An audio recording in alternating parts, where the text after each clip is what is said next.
गया कि आतंकवाद जैसे मुद्दों पर मिलकर काम करना जरूरी है। भारत ने यह भी कहा भारत और चीन अपने फैसले खुद लेते हैं। इसके अलावा रिश्तों को किसी तीसरे देश की नजर से नहीं देखा जाना चाहिए।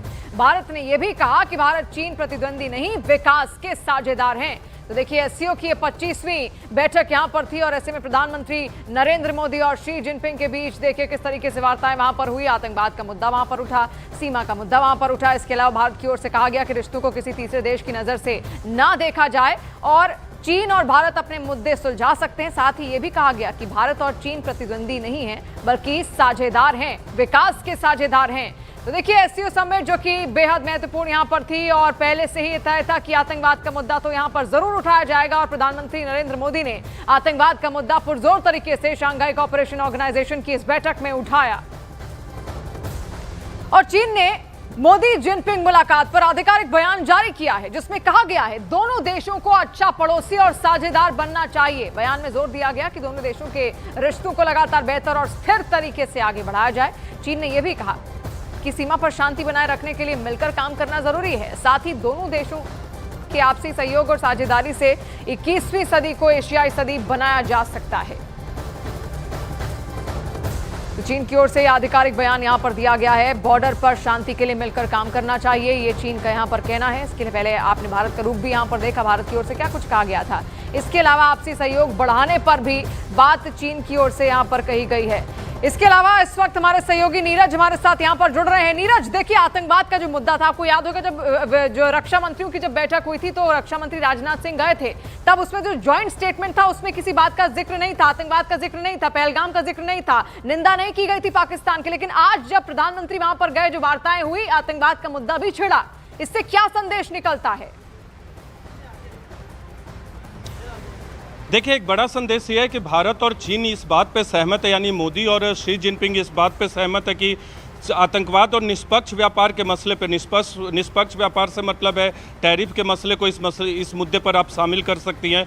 उस पर साझा जमीन को बढ़ाने पर सहमत दोनों नेता हुए हैं। विदेश मंत्रालय यानी भारतीय विदेश मंत्रालय की तरफ से जो बयान आया है उसमें इस बात का जिक्र है और चीन के विदेश मंत्रालय की तरफ से जो जानकारी दी गई है उसमें एक बात साफ है कि दोनों नेता इस बात पर सहमत है कि किसी भी चीज़ को, दोनों देश प्रतिद्वंदी नहीं है, दोनों देश जो है एक साथ आना दोनों के लिए आवश्यक है। शी जिनपिंग और प्रधानमंत्री मोदी दोनों ने इस बात पे जोर दिया। एक और महत्वपूर्ण बात आपको बता दें, प्रधानमंत्री नरेंद्र मोदी ने भारत और चीन दोनों के रणनीतिक स्वायत्तता का पालन करते हुए किसी संबंधों को तीसरे देश के दृष्टिकोण से देखने की आवश्यकता पर जोर नहीं दिया। चाहे पाकिस्तान की बात करें या टैरिफ के मामले में अमेरिका की बात करें तो दोनों तरफ संदेश है, खासकर पाकिस्तान की तरफ। लेकिन आतंकवाद के मसले पर हम कह सकते हैं कि आतंकवाद के मसले पर साझा जमीन पर बातचीत करने के लिए दोनों देश सहमत हुए। भारत के विदेश मंत्रालय की तरफ से अब से थोड़ी देर पहले जो बयान आया तो एक महत्वपूर्ण दौरा और चीन और भारतीय विदेश मंत्रालय दोनों की तरफ से बयान आ गया। दोनों बयानों में एक बात साफ है कि दोनों नेता इस बात पर सहमत है कि भारत और चीन को आने वाले वक्त में अपने संबंधों को बढ़ाना है। दोनों देश एक दूसरे के विरोधी नहीं, प्रतिद्वंदी नहीं, बल्कि एक साथ मिल के चलना है। हाथी और ड्रैगन को एक साथ मिल के चलना है और दोनों का नज़दीक आना आवश्यक है। और प्रधानमंत्री नरेंद्र मोदी की तरफ से तो ये साफ कर दिया गया कि आने वाले वक्त में संबंधों को बढ़ाने के लिए भारत कटिबद्ध है।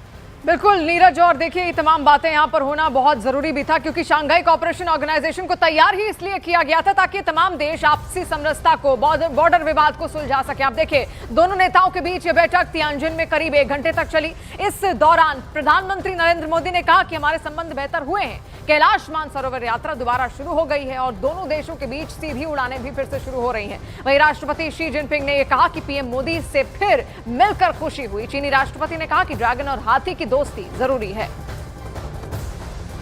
तो देखिए महाशक्तियों का मिलन यहां पर हुआ है, महामिलन इसीलिए इसको कहा जा रहा है। और ऐसे में देखिए चीन और भारत अब एक साथ आए हैं। जो बर्फ यहां पर जमी हुई थी उनके रिश्तों में, वो धीरे धीरे अब गलती हुई नजर आ रही है। इससे पहले वांग यी जो कि विदेश मंत्री थे चीन के, वो भारत आए। अब प्रधानमंत्री नरेंद्र मोदी एससीओ समिट में शामिल होने के लिए चीन गए हैं, तो ये बहुत बड़ा संदेश पूरे विश्व को जा रहा है। स्वागत के लिए मैं आपका हृदय से आभार व्यक्त करता हूं। पिछले वर्ष कयान में हमारी बहुत ही सार्थक चर्चा हुई थी। हमारे संबंधों को एक सकारात्मक दिशा मिली। सीमा पर डिसएंगेजमेंट के बाद शांति और स्थिरता का माहौल बना हुआ है। हमारे स्पेशल रिप्रेजेंटेटिव्स के बीच बॉर्डर मैनेजमेंट के संबंध में सहमति बनी। कैलाश मानसरोवर यात्रा फिर से शुरू की। दोनों देशों के बीच डायरेक्ट फ्लाइट भी फिर से शुरू की जा रही है। हमारे सहयोग से दोनों देशों के 2.8 बिलियन लोगों के हित जुड़े हुए हैं। इससे पूरी मानवता के कल्याण का मार्ग भी प्रशस्त होगा। परस्पर विश्वास, सम्मान और संवेदनशीलता के आधार पर हम अपने संबंधों को आगे बढ़ाने के लिए प्रतिबद्ध हैं। एक्सेलेंसी, चीन द्वारा एचसीओ की सफल अध्यक्षता के लिए मैं आपको बहुत बहुत बधाई देता हूं। और पीएम मोदी और शी जिनपिंग के साथ बैठक के बाद अब शाम को 4:30 बजे ऐसे सम्मेलन में पहुंचे राष्ट्राध्यक्षों का औपचारिक स्वागत समारोह होगा। ये बैठक कल तक चलेगी और कल एससीओ के मंच पर ही पीएम नरेंद्र मोदी के साथ शी जिनपिंग और रूस के राष्ट्रपति व्लादिमीर पुतिन रहेंगे। इसके बाद कल 9:45 बजे से 10:30 बजे तक रूस के राष्ट्रपति पुतिन के साथ पीएम मोदी की द्विपक्षीय बैठक होगी।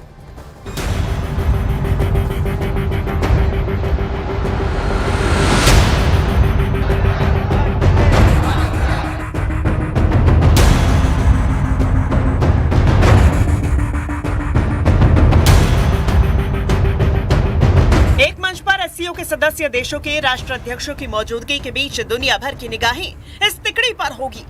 एससीओ समिट के मंच पर पीएम मोदी, शी जिनपिंग और व्लादिमीर पुतिन का एक साथ होना डोनाल्ड ट्रंप को जरूर चुभेगा, क्योंकि अमेरिका की तरफ से लगाई गई टैरिफ की वजह से भारत और अमेरिका के रिश्तों में एक खिंचाव आ गया है। ऐसे में संभव है भारत, रूस और चीन मिलकर अमेरिका के टैरिफ वॉर की काट खोजेंगे।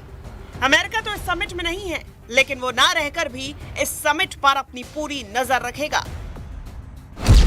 क्योंकि एससीओ देशों पर अमेरिकी टैरिफ लगने के बाद ये पहली बैठक है। इस बैठक में अमेरिका की लीडरशिप को चुनौती मिल सकती है और एक मंच पर पीएम मोदी, शी जिनपिंग और व्लादिमीर पुतिन मौजूद रहेंगे।